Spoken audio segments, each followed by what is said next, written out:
Welcome back, everybody, one and all. This is episode something or other. I'm not sure. We're on the final straight now, the last three to go. I think this is episode 7. It is episode 7. That's with right. Learn with Bruce and Eddie. I'm here with Eddie, as always. Welcome, guys. And today we're going to cover coaching. So this podcast is really, in case you haven't listened to prior ones, just about sharing some of our experience with topics that we feel might be of interest to, first of all, our clients, both prospective and existing and future, but also just anybody who stumbled across this and just wants our take on things. So if you're not familiar with our backgrounds, we're not going to go into it now. There's episode 1 where we give a little bit of insight into our background. But I'm a health and fitness coach, and I help people make breakthroughs in their health and fitness so they can start thriving.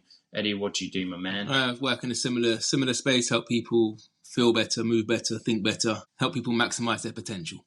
Yeah, damn right. And this is quite an interesting, pertinent podcast because Eddie was my coach, really the second proper coach. I was racking my brains and thinking about the different coaches. I haven't had loads, but I've had some that have sort of had one foot in, say, a therapy sort of role and one foot in sort of a lifestyle sort of coaching role. But anyway, so I'm really excited to get Eddie's perspective on this topic. So where do we begin with coaching? Well, I guess what is our definition of coaching, Eddie? Do you have how you would define it?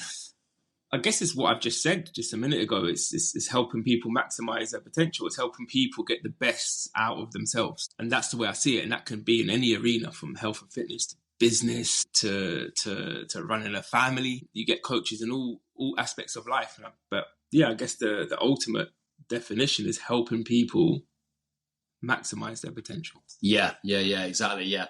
I think, we're obviously living in a world now where there's tons of coaches online. Everyone's a coach now. On Instagram.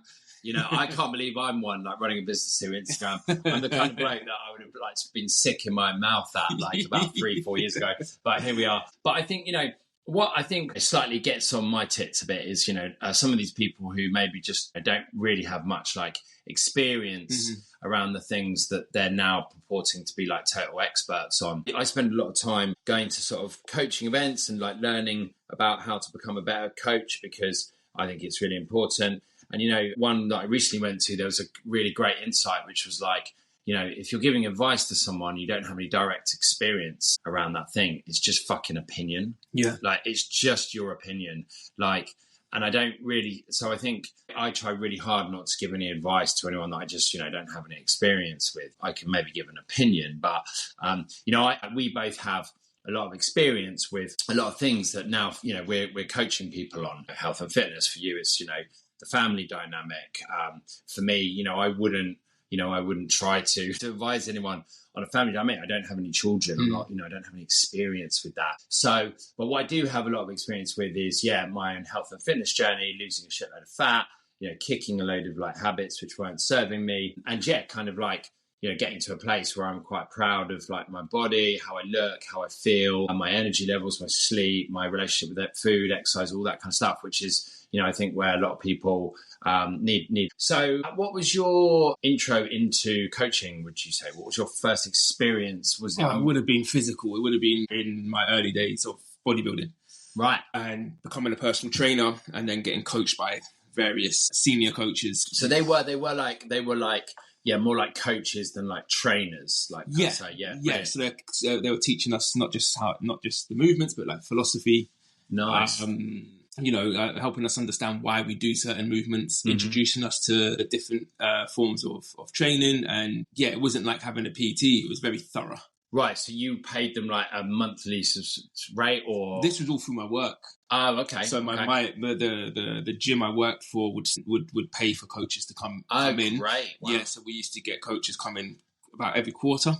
That's a slick gym, man. It was great. It was a gym within the NHS. No way. I used to work at Guy's Hospital in London Bridge. It's part of the King's College campus. We had a gym there, but we had a wicked manager who just wanted to help us progress. So that's amazing. Yeah, so we used to hire people in. We used to get coaches from Jordan. Have you seen the brand Jordan? Yeah. What? As in Michael Jordan's brand? No, as in the fitness brand. They sell right.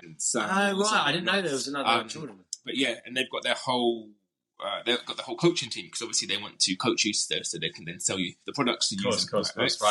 So we used to get these guys come in and coach us. So that was my first experience of being coached. But they were presumably like affiliated with the brand. They weren't actually working for the brand. So they were like their own reputable coaches. Yeah. But they were doing alliances with Jordan. And so like have a soft sell. Like, oh, and by the way, if you want to buy these products afterwards. Exactly. They'll come in and do we'll do a whole coaching session on kettlebells, and then we'd come to my manager and go, right, we need loads of fucking kettlebells. Yeah. It's a good way to sell.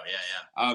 But it was quite intimate, and they got to know us, and that was my first intro into being coached. And what would you say? What was different about them and say like a trainer? What were they offering that like a trainer couldn't offer you? I mean, I know you've been a trainer yourself, but like, and maybe like also in your own experience, like, how do you see the difference between being a PT and a coach? The coach helps you understand the why. The PT might not necessarily do that. Yeah. So PT might take you through a workout. The coach will take you through a workout and explain why you're doing. Yeah. We uncover a little bit. Yeah, and I think. So, and I think that's because, a coach, obviously, for me, like coaching is much more of a long process. It's much more like self-discovery, really. Like it's kind of for people who have like maybe bigger goals, want to experience like big shifts that, just take time and they take a bit of work. Like reforming new habits is really like difficult, like really sticky. Yeah, really sticky, really difficult. So, you have to, like you say, you have to kind of almost like break down a little bit, what people's mindsets are, what their philosophies are, and kind of, then sort of instill these new, it's empowering, isn't it? That's what this term empowering. So cool. So that was your first experience with being coached. Were there any other coaches that you've had the pleasure of working with? I've worked with yoga coach, a lot of movement coaches to begin with, because my passion was movement. And then most recently, I still have a business coach that I work with. I've been working with him for 2 years now. Great. Which is great, because my mind's not in the business. My mind's in the groundwork. I'm great at that. But when it comes to all the business stuff, it's completely over my head. So I was like, okay, that's something I'm not strong in. Yeah. And then I met this guy who's very strong in that. That's what he does. And I was like, right, I need you. Yeah. And, working with him, I've doubled my income by working with him. Yeah, it's great. And he's done that by giving me the confidence. Yeah. By pointing out the grey areas, the things I wasn't looking at, the things I was avoiding through fear, calling it out, moving towards that fear, getting more comfortable with charging more, getting more comfortable with my offerings. And over the course of 2 years, roughly 2 years, he's helped me double my income. Yeah. And I definitely wouldn't have done that without him. Yeah. Because he saw the things that I just couldn't see. Yeah, and he's got the experience. He's an entrepreneur. He's built businesses, sold businesses. Yeah, very successful guy. Yeah. So one thing I learned from quite early in my, I was going to say career, but just in my life, if you want to get better at something, find the people who are better at it and hang around those guys. Opposed to back in the day, I used to get jealous of people like that, and I used to be pissed off at people who are better than me. So I wouldn't want to hang around with them. One day I had this switch. I was like, hold on, if I hang around this person, I'm going to learn their traits. I'm going to learn their behaviors. I'm going to be more like them. So I started making friends with, people who are further up the ladder than me. And sure as shit, I suddenly rose up with them. Yeah. So what's the saying? Like, you become the people you hang around. So, I think it's really, really important. Mirror, your reflection of, And that's why it's good having a coach, because generally you've hired that coach because he's somewhere ahead of you. Yeah. Right? So you start to get to spend time with that person. Yeah. And then that reflects into you, and then you start to change. Yeah. So you mentioned something really interesting there. But you mentioned, you're working like in the business rather than like on the business. Yes. Like this was, something that a business coach of mine, talked to me about. And I suddenly saw that distinction of like, when you're in the business, you're fighting fires, you're in the trenches, but, you're not doing any big thinking. You really need to like step out of that 100% periods of time. Well, not periods of time, but you just need to step out of that occasionally, maybe spend a day or however long is needed just to kind of look at like, where the fucking hell is this ship sailing? Like, and I'm so busy pulling in lines and steering it and avoiding icebergs. But like, you've got to, sometimes stick your head above the parapet and kind of see, right, what's going on? What's the strategy? What needs work? what needs a bit more of my energy, what needs a bit less of energy, who do I need to maybe hire to do this thing, all these things that, people who've run businesses, they know, they have lived experience with, and they know how important it is. What would you say have you had like wow moments working with, your current coach where, you've seen big shifts? Multiple. Yeah. Multiple. Mainly like mindset shifts, helping me see my own sort of patterns that I wasn't aware of, that I kept falling into. Again, just helping me get perspective. I didn't realize I didn't have any direction with my business because I'm very good at what I do, and I've always had a client base. I've always thought of myself as successful. Yeah. I've always thought of myself as I've got all this together. But I didn't actually, until he sat down and asked me the questions, I had no idea where this thing was going. Yeah. I had no idea about, to be honest, I didn't really have an idea about what I was doing. I knew I was doing a lot and I was doing it very well, but I couldn't articulate what happens in these sessions with these people. So he's helped me articulate exactly what I do, because my coaching crosses so many different areas. So yeah, helping me understand who I am and what I do. And then that makes it easier for me to sell that now. Yeah. And it gives me the confidence to sell it as well. So there's been like multiple aha moments along the way with just perspective shifts, helping me understand myself and helping me see my sort of sabotage and patterns. They're my safety patterns that I fall back into. And he'll call me out if I'm falling back into it. He's like, oh, you're going back into safety? Come back, let's try this. Yeah. Support me along the way. So I kind of had someone to hold my hand a little bit. Yeah. Which you need, because these things are scary. In fact, you said a couple of things there which have made me realize a lot of the time what's going on for people. So, you mentioned this thing about seeing people who've, got something that you haven't got. And then, there was a time when you felt quite threatened by that. Yeah. We can all relate to that, and almost like, I don't want to go and talk to that person because they're going to sort of hold up a mirror to this thing that I don't like about myself, that maybe I'm not as, I'm not good enough, or whatever it might be.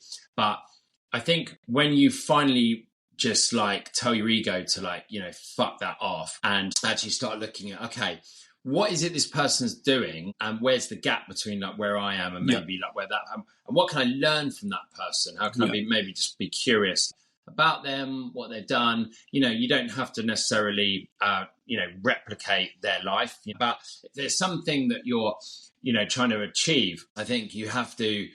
I think so. My experience with coaching when I first got a coach was I was working in sales in London, a conference business. I just kicked cocaine. I'd gone to meetings, done the 12-step program, so I was sober. And then I suddenly realised, it suddenly dawned on me, when I took away all the drugs and alcohol, like, shit, this job is actually part of the problem. So then I sought help. But, so I think my entry into coaching was because I was so humbled by, this life event that I just, I was desperate for help. I really needed direction, and I really needed help. And I suddenly realized I don't have the answers. And so I had to almost, approach a coach from a position of humility. But actually the kind of like, the interesting, almost like dichotomy in a way, is like, all the coach did was set me tasks and things, and it was like, hang on, like, no, I'm coming to you for the answer. Yeah. Like, tell me what it is I'm supposed to do next, like for a career. And the career, of course, a career coach, nobody should do that. It's like, I don't know. What do you want to do? Like, and let's give you some tools, some exercises, or through conversations to try and help you, unlock the answer, which is already in you.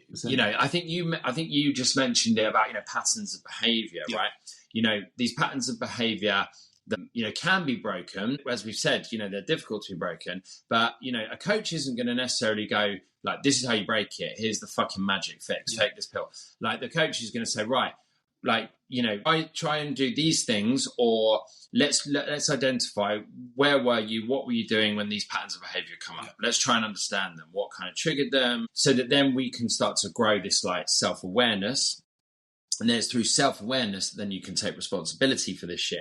So, I think that for me is like, a really important thing about coaching and about what I do, and to be honest now, why I don't actually have any fear. It's actually quite good when you go and see a client and I'm like, there's no pressure on me to come up with any solution. Like, as soon as I think there's pressure for me to provide a solution, I know I'm not being a coach. I'm being a cunt. I'm coming to them and like, I'm trying to fix them and solve their fucking lives. That's not my fucking job. I'm not, I'm not qualified to do that. No one is. My job is to help them to come up with the answers and solutions themselves. So, it's quite nice when you realize that, there's a lot less pressure. I just, it's really about asking the right questions, which of course, I'm still, that's still like an evolutionary like process in terms of my coaching. And then, so you coach people now through the Wild Men Project, but also just like one-to-one. Yeah. And that is mostly men, right? And then around us a variety of issues. How do you, I have direct experience, so, but, how do you sort of kind of approach that? What, do you have like any like pillars in terms of your offering, or how do you sort of help people? Generally, I work with the pillars of health and identify with the client what pillar is being neglected. So those are like financial, social, there's obviously physical, mental, spiritual. I guess you can say emotional as well. Emotional, that does tie in with spiritual. It's like ethic, well. There's some like weird sort of, what I would say like fringe ones. Like, isn't there like ethics or something? I don't know. Well, there's social as well, which social is really important. But I help to identify where the lacking is and then direct energy towards that. Yeah. If that makes sense. And then I help people identify what I call doing the doable. So like we can romanticize self-development and think of all the extravagant things we want to do and where we want to get to. But my experience with coaching is most people aren't even doing the basic groundwork, what I call doing the doable. So I help identify what is that for clients and get them doing that, and then that compounds and builds confidence and gives them leverage to make bigger changes down the road. And why aren't people doing that already? Generally because of over information. Yeah. There's just so much information out there that people are just frozen and they don't know what to do, or they keep jumping and hopping from thing to thing to thing to thing and never actually just stick with one thing. They're always constantly chopping and changing. So identifying the doables, identifying where the leaks are, the energy leaks. Some people they put everything into their physical fitness and they go, but I'm super healthy and I'm great. It's like, but your mental health is not there, or your spiritual health is not there, or your financial wealth isn't there, your financial health isn't there. And that's affecting all these other pillars. So just to get a broader perspective on what's happening. Most people, generally, the problem they think is the problem isn't the problem. Yeah, I agree. If that makes sense. And that's why they can't fix it, because they're trying to fix the role. I think that's why part of my transformation program is is breakthroughs.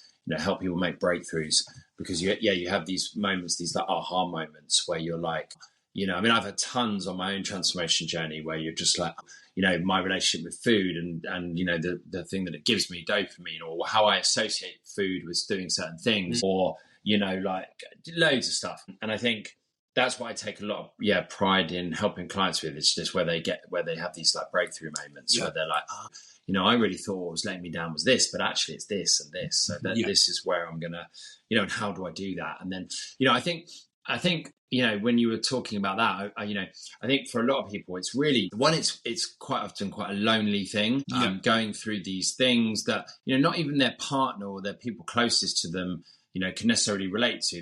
They're very based on the individual, and obviously, you can do all the talking in the world, but it's about doing the doing. It's about action. And I think accountability is huge. Is a massive thing for, so I have my own coach at the moment. I'm doing my physical transformation with, and each week, I'm getting my sessions in, because I just don't want to have that conversation with him at the end of the week where he's like, hey, you missed a session. Like, what happened there? Because then I've got to swallow my pride and I've got to go, I kind of, I let myself down. I just, I don't want to disappoint. But if I didn't have a coach, all I'm going to disappoint is myself. And I'm very used to disappointing myself, so I've got no trouble with that. And you can hide it. Yeah, I can hide it. Yeah, and I could, we can then tell ourselves these things. Oh, it's okay, because actually you were too tired, or actually this was things, all these bullshit excuses that we know deep down are bullshit. And a coach is just going to, hopefully call it out, right? Okay. Or okay, next time what we're going to do about that. So then you suddenly realize, like, yeah, actually, like, there are ways around this, and I was just using it as an excuse. So yeah, I think accountability is massive. Keeping people to, going forward, putting in action, doing the doing. I think there's a lack of financial accountability as well. Like, shit gets very real when you put money down. Yeah.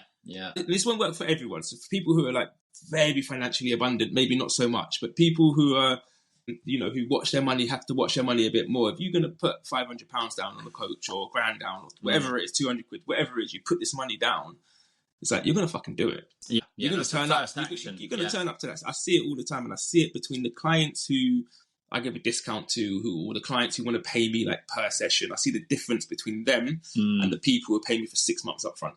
The guy who pays me 6 months up front, he shows up every fucking week. He does everything. He holds all the accountability.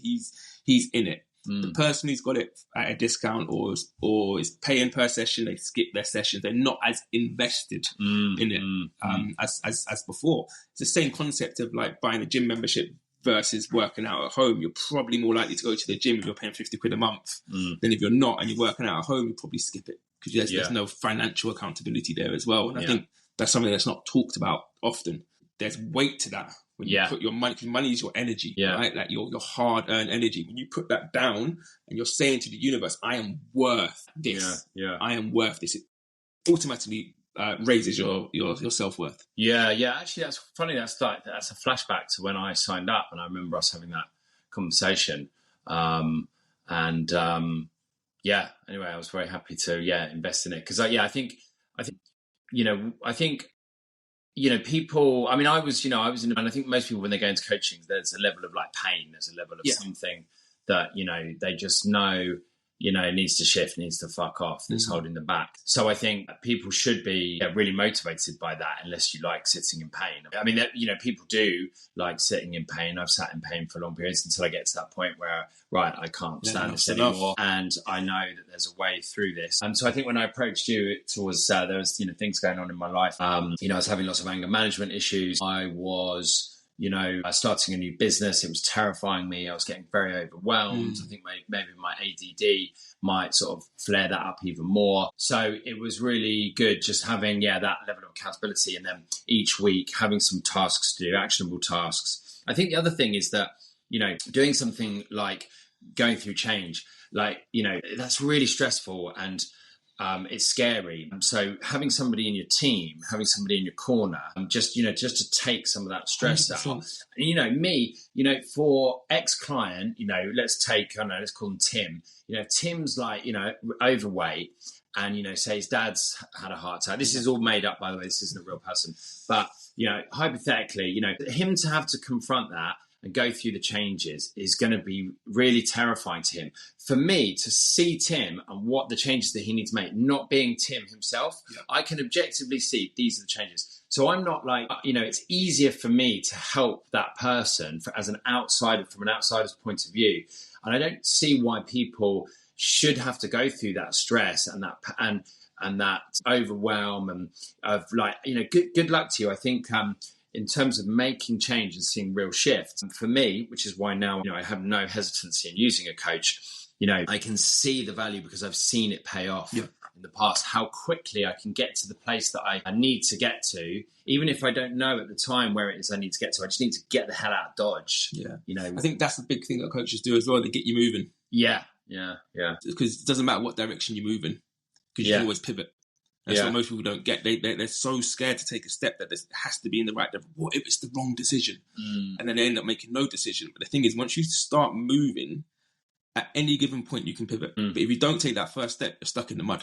I think that's what coaches come to. And I think we might have talked about this in our pre-conversation about coaches helping you see the wins. Because when you're doing this by yourself, because you're you and you're seeing yourself every day, it's the same like with fitness, you don't feel like you've made any change in your body. You bump into someone you haven't seen for 6 months and they're like, wow, you've changed so much. So quite often you can feel like you're not going anywhere, and the coach is like, but look at this and this, and then suddenly bam, the confidence is back.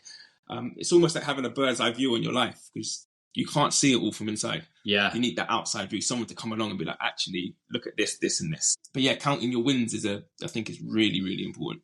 For sure, yeah. And people, I think we might have touched on this in a previous podcast, but we all are very sort of programmed to kind of see what the negatives are, because it's kind of part of our survival mechanism. And so we lose sight of, all the things where we're progressing, all of our wins. And so, as a coach, one of the hats I wear is, is definitely like, a cheerleader. And I know my experience working with you do the same in terms of, I remember you saying things to me like, I'm really proud of you. And, I try and say this to clients all the time, because I'm aware of, we're just not told that, and it's so powerful when you hear it, like, I'm proud of you and the things that you're doing. It's so uplifting. So, I think, hopefully this kind of, conversation helps. Have you got anything further to add on coaching? Just to wrap up, I want to retouch on what you said at the beginning about how everyone's a coach these days and the difference between life experience and regurgitation. I think it's very important, and it's not to knock the younger guys out there, but me personally, I wouldn't be coached by someone who hasn't had the experience, because you can all read something from a book and regurgitate it, but I think working with someone who's had the lived experience is really important. So again, if you're going to have a business coach, work with someone who's successful in business. If you're going to have a fitness coach, work with someone who's successful within their fitness and has the experience, because we can all read a book and regurgitate something, and that regurgitation it's not heartfelt, because it hasn't been lived through that person. So it is a bit of a minefield out there at the moment in terms of coaching. So just kind of watch out for who you approach and why you're approaching them. Yeah, I would wholeheartedly agree. Yeah, I think like in the fitness space, for example, if you're trying to lose weight, not all fitness coaches out there I've ever seen any pictures of them overweight. Yeah. They've always had us, and it's really funny now how they've got the audacity to say, I can help you, when they've never had a poor relationship with food. Yep. Like they don't know what it feels like to go to the sea or a swimming baths and, I don't know, like feel like you have to wear a t-shirt or not wear a bikini. Yeah, I would agree with that. And I think, talking to them, having, some kind of discovery call before you commit, and just trying to get a feel for, can I relate to this person? Yeah. Do I feel like this person cares about me? I mean, I'm sure they care about you. Do they, will they be able to care for me in terms of the issues that really I'm facing? And if they don't have any lived experience, then they're probably just going to give you their opinions. Yes. And I don't know if that's what you need, would need. They would actually need, So, within coaching, you've got coach, a mentor, someone who gives advice, and I think the advice piece, unless they've got experience with it, it's just their fucking opinion. So hopefully that's been useful to anybody listening to this, and maybe you're kind of now interested in, getting a coach. Maybe you've already worked with coaches, maybe you want to, be coached by them myself already, or maybe you just want to know how to avoid all the cunts out there pretending to be coaches. So anyway, we hope that was useful, and see you on the next one. See you on the next one, guys. Big love. Nice one. Big love.